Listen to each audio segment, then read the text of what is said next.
We are conduits for this time of culture change. The collective consciousness shifts that are taking place for society, they manifest through us. So everything that we're feeling right now, all of the pushing and the pulling, the tension, the heaviness, the uncertainty, the questions, that's here in service of those shifts.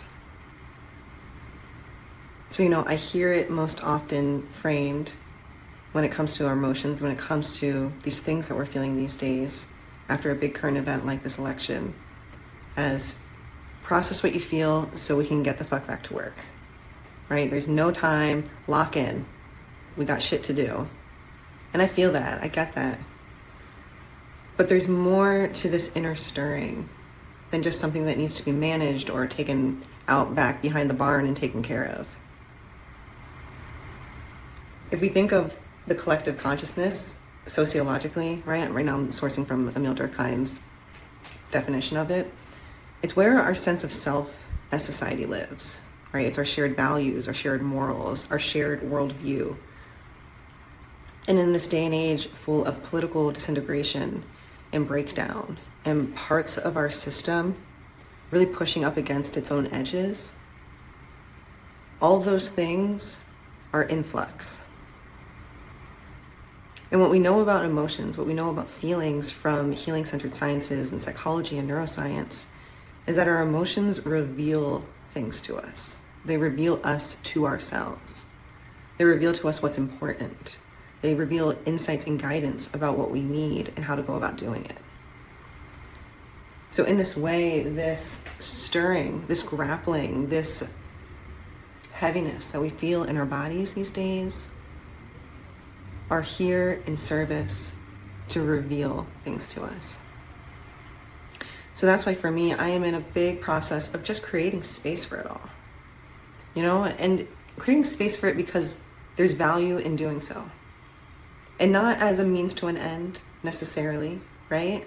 It's not, processing my heartache so I don't accidentally bring that into the work, although of course there is value in doing that, that's a logical, reasonable thing to do. But also because I see myself as a conduit for the shifts that are going on for us as a collective. This process of breakdown that we're going through as a society, as well as the process of emergence, the newness that is emerging and rising up from the ashes throughout it all. Yes, it is its own social phenomena that lives outside of us as individuals, and each of us are also tendrils and parts of the collective body, right? So we are constantly co-creating the collective body through the way that we live, through the way that we embody values, through the ways that we intentionally and unintentionally, but in the case of change makers, intentionally shape the cultural waters that we swim in through the way that we go about our life.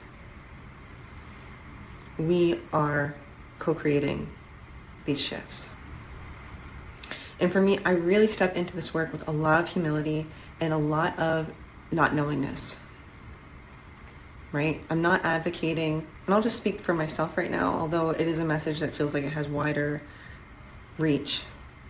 But I'm not advocating to myself to create space for my inner stirring in order to arrive at a specific place, arrive at a specific set of policy actions, or arrive at a certain even idea of what culture change is needed.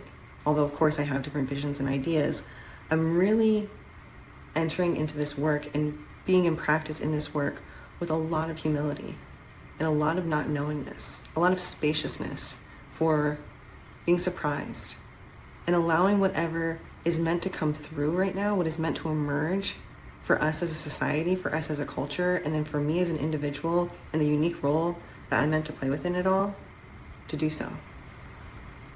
And I think this is really the invitation and the opportunity that we have right now.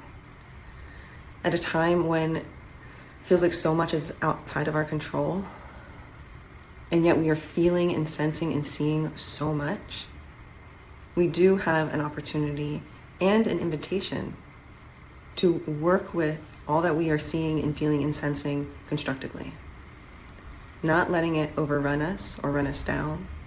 Not letting it excuse bad behavior, right? Grounding into certain principles of what right and wrong are.